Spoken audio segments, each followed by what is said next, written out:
Well, the mystery behind several drone sightings in parts of the U.S. continues to grow as officials remain mum. Various sightings have been reported in New York, Virginia, Washington, and Connecticut. Officials say the drones do not pose a threat to U.S. national security, but have so far been unable to provide definitive answers. Local politicians continue to press for more information, with some calling for a military response. And joining me now is Glenn Ignazio, a military analyst and retired Air Force Special Operations Commander. Glenn, thanks very much for joining us. Good morning to you. Thank you. What do you make of this? What do you think these possibly could be, and what do you do with them? Yeah, there's a lot of confusion about it. So let's take a look at this. Realistically, look, I say it's the U.S. government doing some testing or something like that, where they're near some of the military facilities. Sure, let people know about it. If it's the police or somebody else doing surveillance of a potential criminal area or whatever, great, let people know about it. The lack of answers is what's really causing the problem. The other thing is look, most of the time people aren't going outside and looking for things, but maybe noticing airplanes and so forth. Now people are actually looking outside for something, and they're seeing something.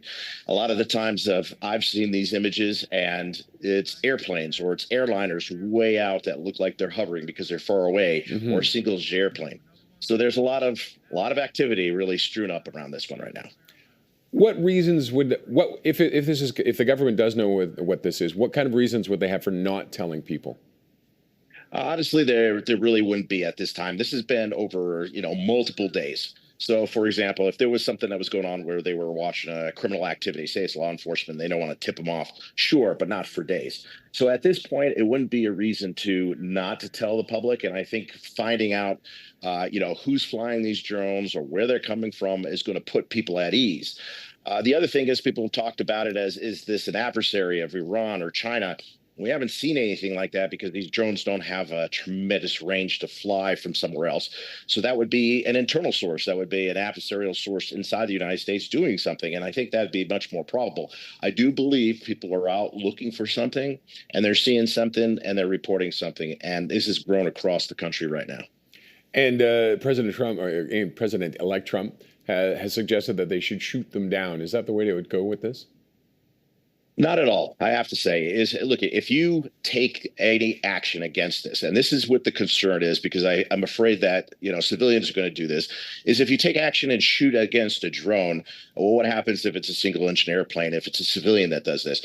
The military doing it, look, we have a tremendous amount of opportunities with some weapon systems that we have that use electronic means to bring these drones down. Some of them can actually land softly. Some can be completely jammed and they stop working. So you don't need to shoot them down and cause potential damage to somebody on the ground. Also, it's extremely expensive, multi-million-dollar missile to maybe a few $100 drone. So the idea of shooting them down, I don't believe so. I believe that's a good approach. But finding out who's flying these and where they are following them, there's a lot of ways that this could be solved, and we're not getting any information. And I think that's the biggest concern that people are looking at right now. All right. So they're not UFOs. Not that I know of. And like I said, some of them have been 737s far away, and it looks like they're hovering. So it's a lot of worry out there, but no UFOs. I'll let you know if I hear anything about that one. All right, Glenn. Thank you as always, sir. Always take care. Glenn Ignazio is a military analyst.